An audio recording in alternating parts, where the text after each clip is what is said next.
नमस्कार मित्रांनो, अर्णव ऑनलाईन अकॅडमीमध्ये आपलं स्वागत आहे. थोडंसं मॅथ्स जो आहे त्या मॅथ्सच्या संदर्भात आपण थोडंसं ओव्हरव्ह्यू जो असतो कशा पद्धतीने आपल्याला मॅथ्स सोपं जाते आणि कशा पद्धतीने आपल्याला मॅथ्स एकदम ज्या ज्या छोट्या छोट्या गोष्टी आहेत त्या कशा पद्धतीने समजून सांगता येतील, ठीक आहे, किंवा त्याच्यामध्ये कशा शॉर्ट ट्रिक्स आपण त्याच्यामध्ये वापर करू शकतो, या सगळ्या गोष्टी आज आपण बघूया.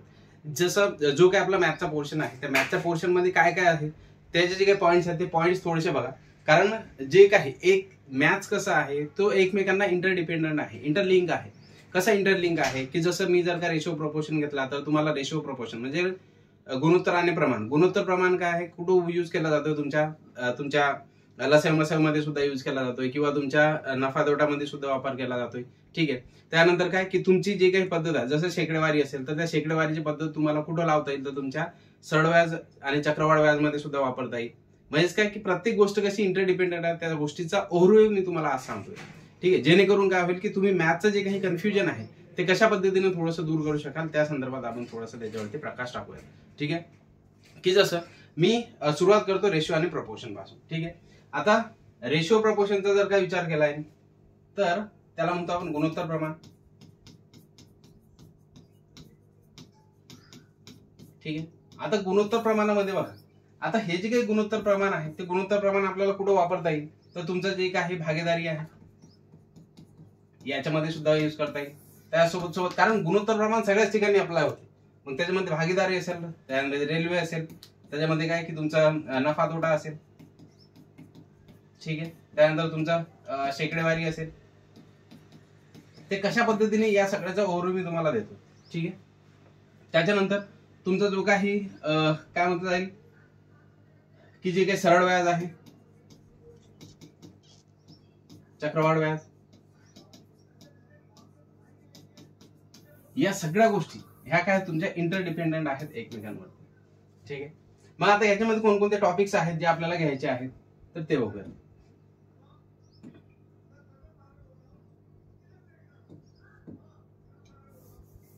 कोणकोणते टॉपिक मी तुम्हाला आता त्याचे नावं लिहून देतोय आणि त्यानंतर मग एक एक सगळ्या गोष्टी कशा इंटरलिंक्ड आहेत ते तुम्हाला सांगतोय.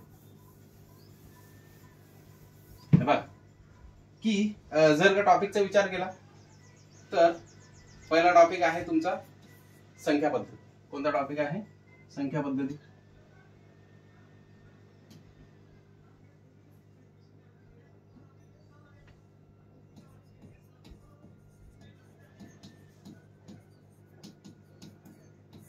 ठीक आहे.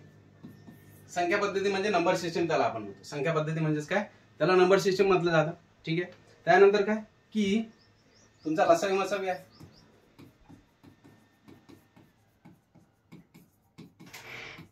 तुमचा सरासरी आहे, त्यानंतर गुणोत्तर प्रमाण आहे,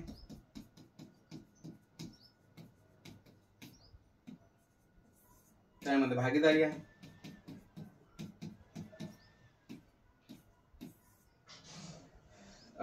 त्याच्यामध्येच आपल्याला सरळ व्याज, त्याच्यामध्ये चक्रवाढ व्याज,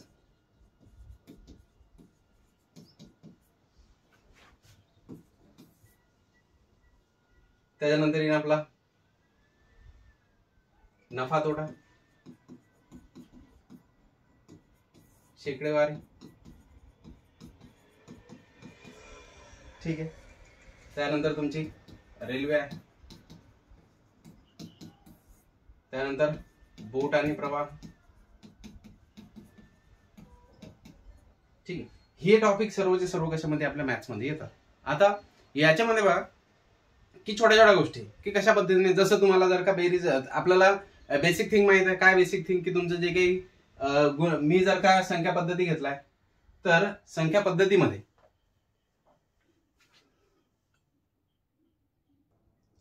ठीक आहे. तर बघा आता मी तुम्हाला सांगितलं की तुमचं जे काही टॉपिक कसे एकमेकांवरती डिपेंड आहेत ते बघूयात आपण, ठीक आहे. जसं गुणोत्तर प्रमाण आहे,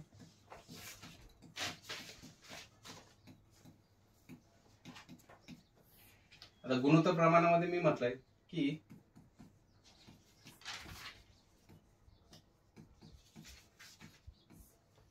एका व्यक्तीने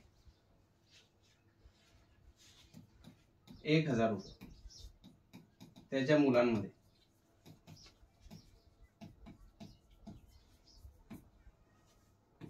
दोनास 3 या गुणोत्तरात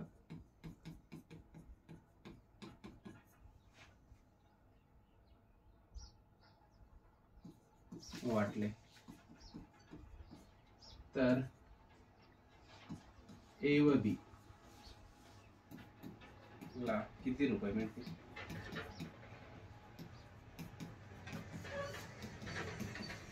ठीक आहे, हे एक्झाम्पल.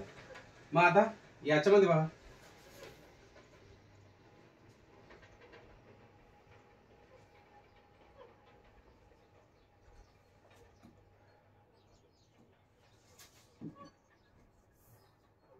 किती रुपये मिळतील?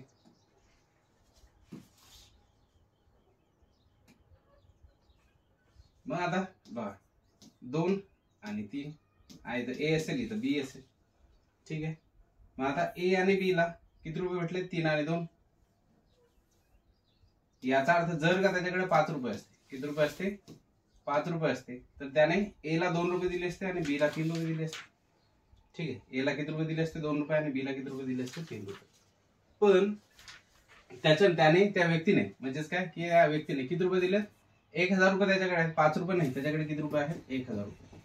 या क्वेश्चन मध्ये दिलेल्या 1,000 ला आपण काढलेल्या किमतीने भागा, म्हणजेच काय की 1,000 त्याला भागेला 5 करा, बरोबर किती होईल तुमचं? 200.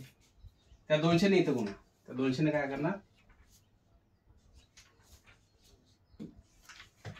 इथं गुणा, गुन्ह्याला 200 करा, किती होतील? 400. इथं गुन्ह्याला 200 करा, किती होतील? 600. ठीक आहे, हे काय होतं तुमचं गुणोत्तर प्रमाण. आता गुणोत्तर प्रमाण शेकडावारामध्ये कसं जाते ते बघा.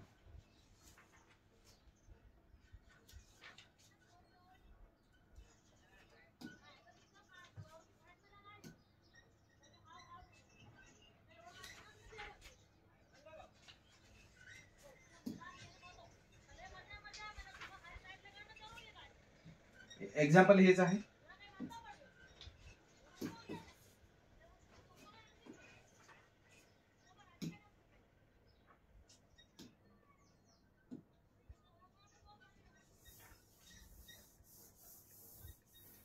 एक्झाम्पल हेच आहे. आता हे पर्सेंटेज मध्ये घेऊन जाऊ आपण,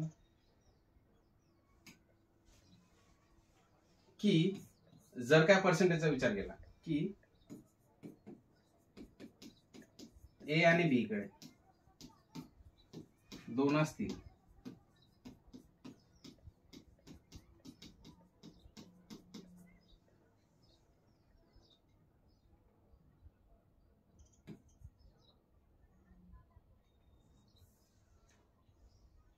किंवा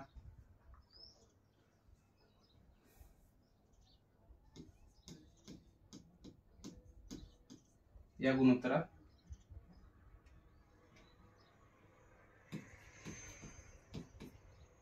2:3 करूया तिथं.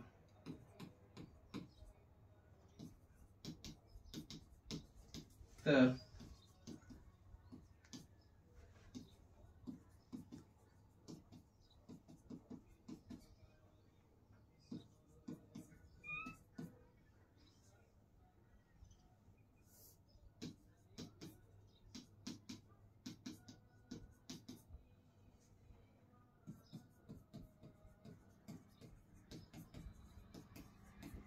ठीक आहे, म्हणजे काय आलं इथं? गुणोत्तर झालं. आणि या गुणोत्तरामध्ये काय की आपल्याला हे पर्सेंटेज मध्ये सुद्धा यूज करता येते. ठीक आहे, मग आता इथं 2:3 गुणोत्तर आहे आणि पैसे आहेत, तर ए कडे बी पेक्षा शेकडा किती जास्त पैसे आहेत. ठीक आहे, म्हणजे काय की याच्यामध्ये जर का ए कडे 2 रुपये आणि बी कडे किती रुपये आहेत? 3 रुपये आहेत. किती जास्त आहे त्याच्याकडे? 1 रुपया जास्त आहे. ठीक आहे, आणि पेक्षा म्हणजेच काय? बी. ठीक आहे, ए कडे बी पेक्षा किती शेकडा किती कमी पैसे आहेत? किती कमी पैसे आहेत? याचा अर्थ काय की त्याच्याकडे 1 रुपया कमी आहे. ठीक आहे, आणि जिथे पेक्षा असतो तो पेक्षा काय करणार? छेदामध्ये घेणार. म्हणजेच काय की जो काय तुमचा ए कडे किती शेकडा किती पैसे कमी आहे, तर 1 रुपया कमी किती रुपयावरती, 3 रुपयावरती गुणिले 100 जर काय केलं तर उत्तर किती होईल तुमचं 33.33%. ठीक आहे, किती उत्तर होईल 33.33% काय होईल त्याचं उत्तर होईल. म्हणजेच काय की ज्यावेळेस आपण सॉल्व्ह करतोय तर तुमचं गुणोत्तर प्रमाण सुद्धा काय होतं तुमच्या शेकडावारीला कनेक्ट होते. गुणोत्तर प्रमाण कोणाला होते, शेकडावारीला कनेक्ट होत असते. ठीक आहे, त्यानंतर काय की तुमचं जे काही आपला काय शेकडेवारी जी आहे त्या शेकडेवारीचा जर का विचार केला तो आपल्या चक्रवाढ व्याजाला कसा पद्धतीने कनेक्ट होते ते बघूया. त्याचं एक्झाम्पल बघूया.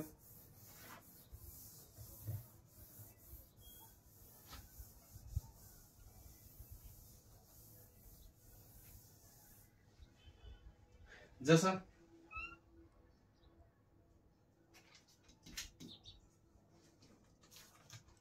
आता एक लक्षात ठेवा की जसं 20% म्हणजे किती होईल तुमचा 1/5. 1/5 कसं काय होईल, तर 20 भागेला जो काय तुमचा शेकडा असतोय 100 होईल, म्हणजे किती होईल तुमचा 1/5. ठीक आहे, म्हणजेच मी जर का म्हटलं की 20% बरोबर किती, तर किती होईल तुमचा 1/5 होईल. किती होईल 1/5. याचा अर्थ हे सुद्धा काय असते तुमचं गुणोत्तरच असतं. हे सुद्धा काय असतं तुमचं एक गुणोत्तरच. ठीक आहे, म्हणजेच 1/5. ठीक आहे, मग आता याच्यामध्ये बघा की जसं की ए ने एक वस्तू 20% नफ्याने विकली.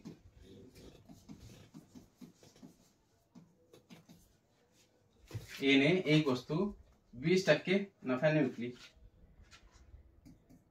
जर त्याची खरेदी किंमत 80 रुपये असेल तर विक्री किंमत किती.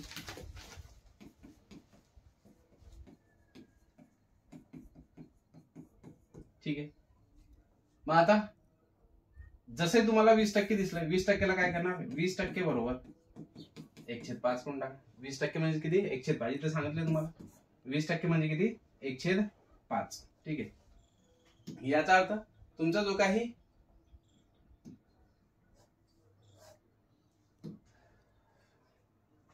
$1/5 आहे, तर जर समजा मी काय मानलंय खरेदी किंमत आणि काय विक्री किंमत याचा जर का मी गुणोत्तराचा विचार केला तर खरेदी किंमत जर का माझी 5 असेल तर विक्री किंमत किती होईल माझी 6 रुपये. तर 6 रुपये कुठून आणले, तर या 5 मध्ये जो काही अंश आहे त्या अंश वाढवला, म्हणजे 5 मध्ये 5 चे किती गेले 6. याचा अर्थ खरेदी किंमत जर का मी 5 मानले तर विक्री किंमत किती होईल माझी 6. म्हणजे खरेदी किंमत आणि विक्री किंमत जे काही गुणोत्तर आहे ते कसं बसेल तुमचं 5/6. ठीक आहे, परंतु खरेदी किंमत किती सांगितली इथं 80 रुपये. खरेदी किंमत किती सांगितली इथं 80 रुपये. या 80ला किती भागणार 5 ने, उत्तर किती होईल 5×1=5, 5×7=30, 16. त्या 16 ने इथं गुणा किती होतील 16×96. याचा अर्थ काय की तुमचं जे काही गुणोत्तर इथं कनेक्ट झालं. ठीक आहे, गुणोत्तर इथं कनेक्ट झालं. आता हेच जे काही तुम्हाला सांगितलं इथं मी हे काय तुमचं शेकडेवारीचं उदाहरण, हे कसं उदाहरण आहे शेकडेवारीचं, ते कनेक्ट कशाला होतंय तुमच्या, तर तुमच्या चक्रवाढ व्याजाला. कशा पद्धतीने चक्रवाढ व्याजाने होईल तर ते बघूया. ठीक आहे, ठीक आहे, बघा आता मी तुम्हाला सांगितलंय की तुमचं जे काही काय की तुमचं जे काही चक्रवाढ व्याज आणि तुमचा जो काही नफा तोडा आहे किंवा काय म्हणतो जातं नफा तोडा म्हणा किंवा पर्सेंटेज म्हणा. आता ही खरेदी किंमत आली त्याच्यामुळे काय की याच्यामध्ये तुम्हाला नफा तोडा सुद्धा येईलच. ठीक आहे, पण सध्या परिस्थिती एक्झाम्पल काय की एका व्यक्तीने 20% नफ्याने एक वस्तू ग्राहकाला विकली तर त्या वस्तूची खरेदी किंमत 100 रुपये असेल तर विक्री किंमत किती. ठीक आहे, मग 20% मी तुम्हाला सांगितलं की 20% बरोबर काय 1/5. याचा अर्थ 5 ची वस्तू कितीची होईल तुमची 6 रुपयाची. म्हणजे हे जर का तुमची खरेदी असेल ही काय असेल तुमची विक्री. कारण विक्री केव्हा नफा केव्हा होतो ज्यावेळेस तुमची खरेदी किंमत आणि त्या खरेदी किंमतीपेक्षा जास्त रुपयाने तुम्ही काय करसाल वस्तू विकसाल त्यावेळेस तुम्हाला नफा होईल. म्हणजे मी जर का 100 रुपयाची वस्तू खरेदी केली, माझ्या खिशामधून जर का 100 रुपये गेले असतील आणि मी ती वस्तू 120 रुपयाला विकली असेल, याचा अर्थ मला काय झालाय नफा झाला. पण तीच 100 रुपये माझ्या खिशामधून जर का 100 रुपये गेले आणि मी ती विकली 80 रुपयाला तर याचा अर्थ मला 20 रुपये तोटा झालाय. ठीक आहे, म्हणजे काय की नफा आणि तोट्यामध्ये काय फरक आहे की नफ्याचा जर का विचार केला तर नफा बरोबर काय असते तुमची विक्री वजा खरेदी. काय असते विक्री वजा खरेदी, नफा असतो तुमचा. ठीक आहे, मग आता इथे बघा काय सांगितलं तुम्हाला की खरेदी किंमत जर का 5 असेल आणि तर विक्री किंमत किती होईल 6 होईल, म्हणजे 5 ची किती झाली 6. पण खरेदी किंमत जी आहे ती खरेदी किंमत 5 नाही, ती किती आहे त्याची 1000. 1000 भागेला 5 करा, किती होईल तुमचा 200. या 200 ने इथे गुणा, उत्तर किती होईल तुमचं 1200. विक्री किती होईल 1200. ठीक आहे. आता हे काय झालं तुमचं नफा तोटा. आता हा कनेक्ट कशाला होतोय तुमच्या चक्रवाढ व्याजला. चक्रवाढ व्याजला कसं, कारण चक्रवाढ व्याज कसं आहे की ते तुम्हाला असं वाटतंय की आपल्याला खूप फॉर्म्युलाचा जर का वापर केला तर खूप जास्त कठीण चालला जाते. त्याच्यापेक्षा सिंपल वे मध्ये करा. काय सिंपल वे मध्ये, की मी तुम्हाला इथे सांगितलं की 20% म्हणजे 1/5, तोच इथं वापरा. 20% म्हणजे किती 1/5 होईल तुमचा. 20% म्हणजे किती 1/5. याचा अर्थ किती होईल 5/6. पण हे एका वर्षाचं होईल. इथं विचारलं किती, एका बँकेत 1000 रुपये 2 वर्षासाठी ठेवले. किती वर्षात ठेवले 2 वर्षासाठी आपण ठेवले. 2 वर्षासाठी ठेवले, त्याच्यामुळे 5/6 5/6 2 वेळेस करा. ठीक आहे. म्हणजेच या दोघांचा गुणाकार जर काय केला तर किती होईल 25 आणि इथं 36. ठीक आहे. 5 × 25 6 6 36 होईल. परंतु याच्यामध्ये हा काय तुमचा, हे जे काय असेल ते तुमची मुद्दल असेल, हे काय असेल तुमची रक्कम असेल, आणि याच्यामध्ये जो काही फरक आहे तुमचा 11 रुपयाचा, तो काय असेल तुमचा नफा. हा काय असेल तुमचा नफा. पण मुद्दल जी आहे ती मुद्दल 25 नाही, ती 25 किती आहे तुमची 1000. या 1000 ला 25 ने भागा, किती होतील 25 चोक 100 40. तर तुमचा जो काही नफा आहे तो नफा काय होईल मग याच्यामध्ये नफा काय होईल तुमचा, तर या 40 ने इथं गुणा, किती होईल 440. किती होईल 440. म्हणजेच काय की तुमचा जो काही नफा तोटा आहे तो नफा तोटा, आणि तुमचं जे काही चक्रवाढ व्याज आहे तो चक्रवाढ व्याज. नफा नाही, इथं काय करणार व्याज. नफा नाही, हा काय असतो तुमचा व्याज, चक्रवाढ व्याज. हे काय असतं तुमचं चक्रवाढ व्याज. म्हणजेच 25 ची वस्तू, मुद्दल तुमची 25 आहे, 36 रुपये तुम्हाला भेटतील. याचा अर्थ याच्यामध्ये 11 रुपये काय असेल तुमचं व्याज असेल. 11 रुपये जर का व्याज आहे तर याचा अर्थ काय की 11 गुणिले, आता बघा इथं मुद्दल 25 आहे, 25 नाही, ते क्वेश्चन मध्ये किती दिली आपल्याला मुद्दल 1000 रुपये. 1000 रुपयाला काय करणार या 25 ने भागा, किती उत्तर होईल तुमचं 25 चोक 100 40. 40 गुणिले किती करणार 11 गुणिले 4 40, किती होईल 440. म्हणजेच काय झालंय तुमचा या ठिकाणी हा जो काय झालाय तुमचा व्याज झालाय, आणि इथे काय होतं तुमचा नफा. ठीक आहे. किती झालाय, जर का मी माझी विक्री 6 रुपये तर याचा अर्थ माझा नफा किती रुपयाचा 1. जर का 1 आहे तर 1 ला किती गुणणार 200 ने, याचा अर्थ माझा 200 रुपये काय होईल नफा होईल. याच्यामध्ये नफा काय होईल तुमचा 200 रुपये. म्हणजे काय झालंय तुमचा जे काही नफा तोटा आहे तोच कणाला कनेक्ट झाला तुमच्या चक्रवाढ व्याजला सुद्धा कनेक्ट होऊ शकते.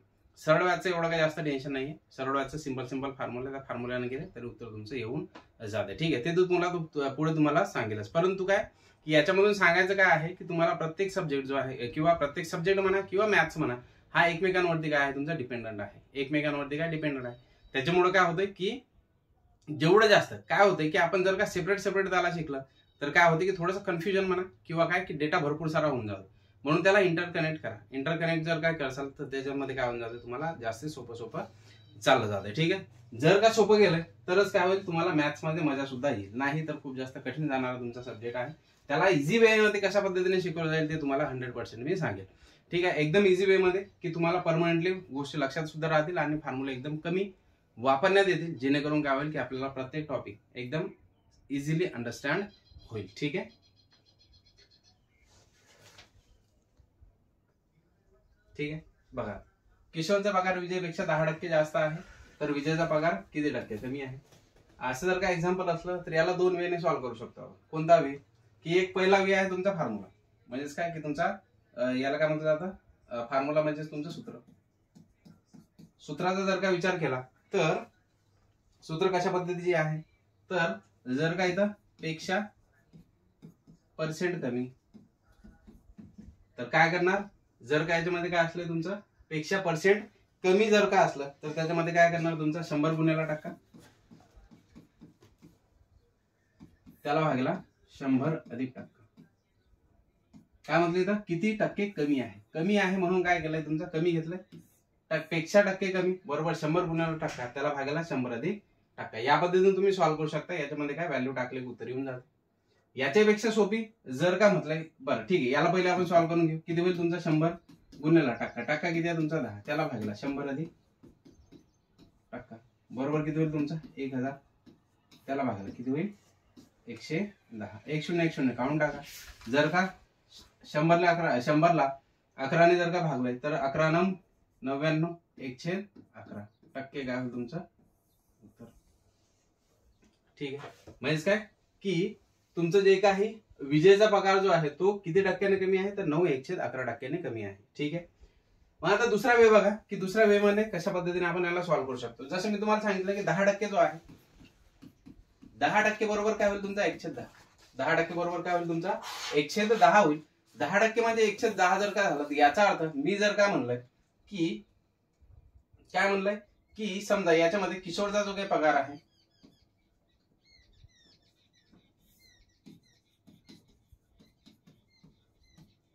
किशोरचा पगार काय म्हणलंय किशोरचा पगार विजेपेक्षा 10% जास्त आहे.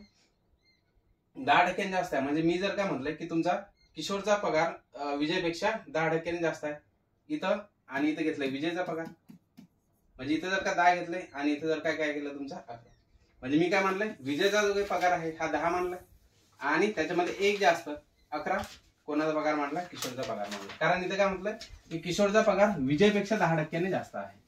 विजेपेक्षा 10% जास्त आहे याच्यामुळे काय की तुमचा जो काही किशोरचा पगार जास्त होईल विजेचा पगार कमी होईल. म्हणून मी जर काय विजेचा पगार 10 मानला तर किशोरचा पगार 11 होईल.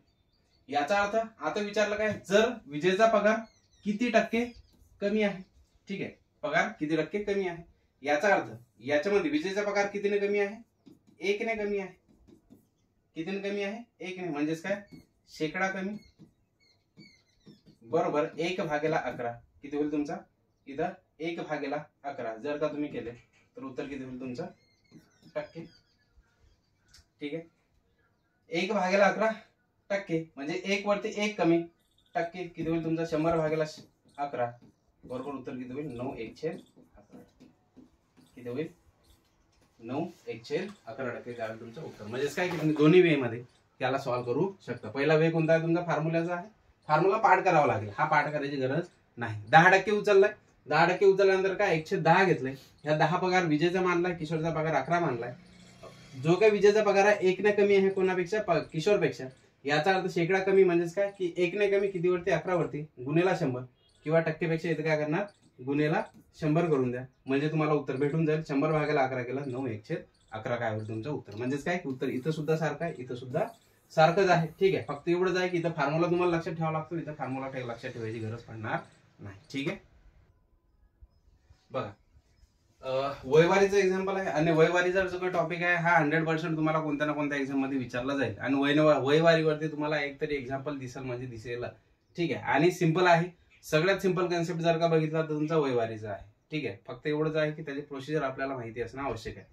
ठीक आहे. की जसं इथे सांगितलं की 4 बहिणीच्या आजच्या वयाचे गुणोत्तर 4 बहिणीच्या आजच्या वयाचे गुणोत्तर जर का विचार केला तर किती आहे इथं 6:9 9:4 4:3 आहे. ठीक आहे. म्हणजेच काय की तुमचा जो काही तुमचा जो काही गुणोत्तर आहे तो गुणोत्तर किती दिला आपल्याला 6:9 9:4 4:3 दिलाय. 4 बहिणी आहेत त्याच्यामुळे त्यांच्या वयाची बेरीज सुद्धा दिली किती आहे 154 वर्ष. किती दिली आहे 154 वर्ष आपल्याला बेरीज सुद्धा दिली. तर लहान व मोठ्या बहिणीच्या वयातील फरक किती आहे. आता बघा काय आहे की जर का तुम्ही एक्स वापरून केलं आता एक्स वापरून केल्यानंतर मी काय म्हणेल की बघा मी जर का म्हटलंय मी पहिले एक्स वापरून सांगतोय. ठीक आहे. जेणेकरून काय होईल की तुम्हाला शॉर्ट ट्रिक्स आणि तुमच्या एक्स मध्ये काय फरक आहे ते तुम्हाला समजेल. ठीक आहे. मी काय म्हणतोय की त्यांच्या बहिणीच्या वय मी मानतोय एक्स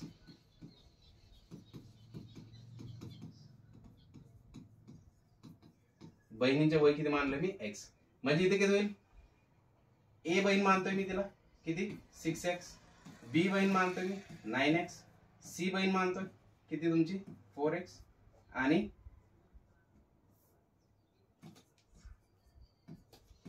आणि जी काय तुमची डी बहीण आहे ती काय आहे तुमची 3x आहे.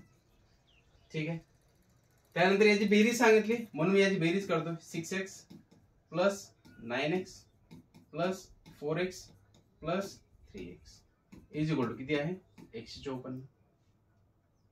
सगळ्यांमध्ये सगळ्यांची बेरीज करा 6 4 10 10 3 13 13 9 22.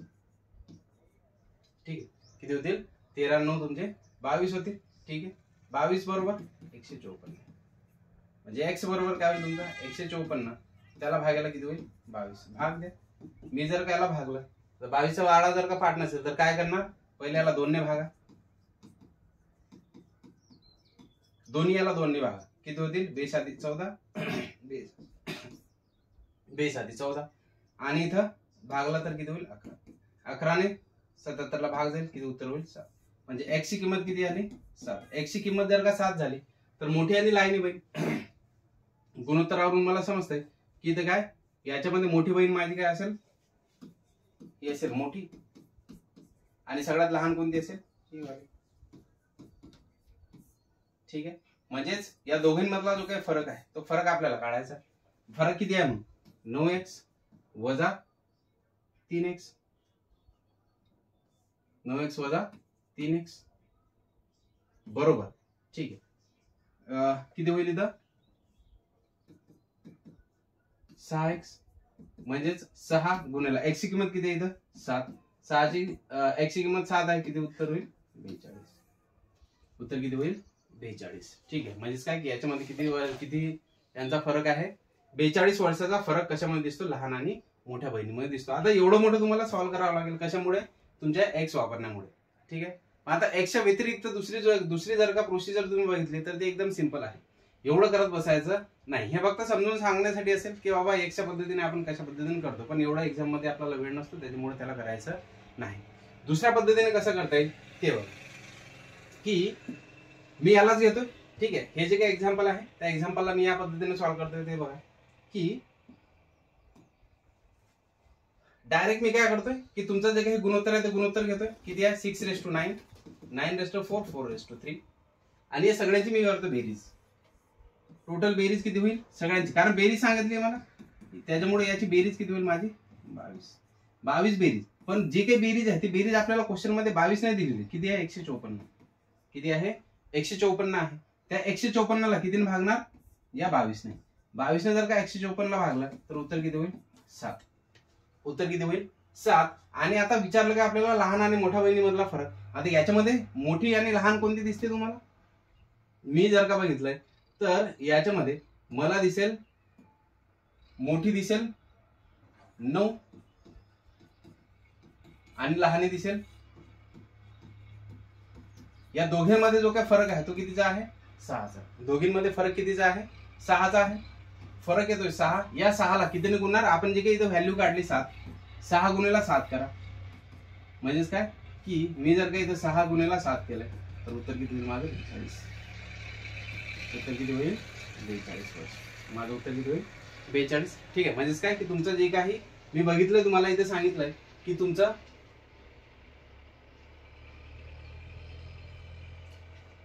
मी तुम्हाला काय सांगितलंय की इथं बघा, इथं माझं उत्तर किती आलंय? x बरोबर 7 आणि इथं मला 42 उत्तर काढावं लागलं. म्हणजे एवढी मोठी प्रोसिजर करून. पण इथं काय झालंय की डायरेक्ट गुणोत्तर घेतलं. या गुणोत्तरामध्ये तुमची मोठी आणि छोटी याच्यामध्ये गुणोत्तरामध्ये मला दिसतंय इथं 9 तर इथं 3. दोघांमधला फरक किती बसतोय माझा? 6चा. आणि इथं बेरीज किती काढली माझी? 22. पण जी काही बेरीज आहे ती 22 नाही तर 154. 154ला मी 22 ने भागलं, उत्तर माझं 7 आलंय. त्या 7 ने काय करणार मी? इथं गुणणार 7. 6 गुणिले 7 जर का उत्तर काढलं माझं किती झालं? 42.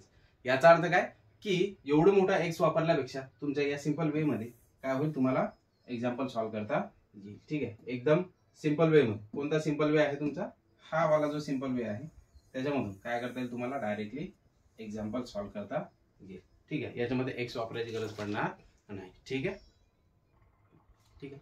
तर अशा पद्धतीने मित्रांनो आपल्याला मॅथ्स एकदम सिंपल वे मध्ये आणि इझी वे मध्ये आपल्याला काय करता येईल शिकवलं जाईल. ठीक आहे, लवकरच आपली या पद्धतीची जी काही बॅच आहे मॅथ्सची बॅच आपल्याला काय होईल लवकरच बघायला भेटेल.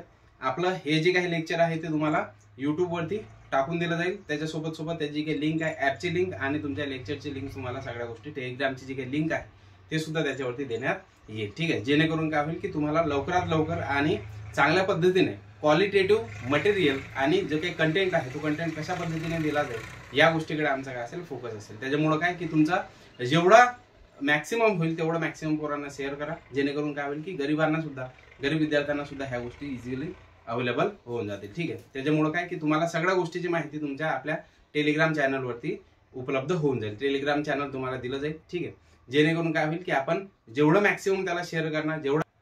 ठीक आहे, तर याच्यामध्ये जे काही आपलं डिस्क्रिप्शन बॉक्स आहे त्या डिस्क्रिप्शन बॉक्समध्ये टेलिग्रामचे सुद्धा आणि तुमच्या व्हॉट्सअपची सुद्धा लिंक टाकलेली आहे. त्याच्यावरती जाऊन एक वेळेस फॉलो करा.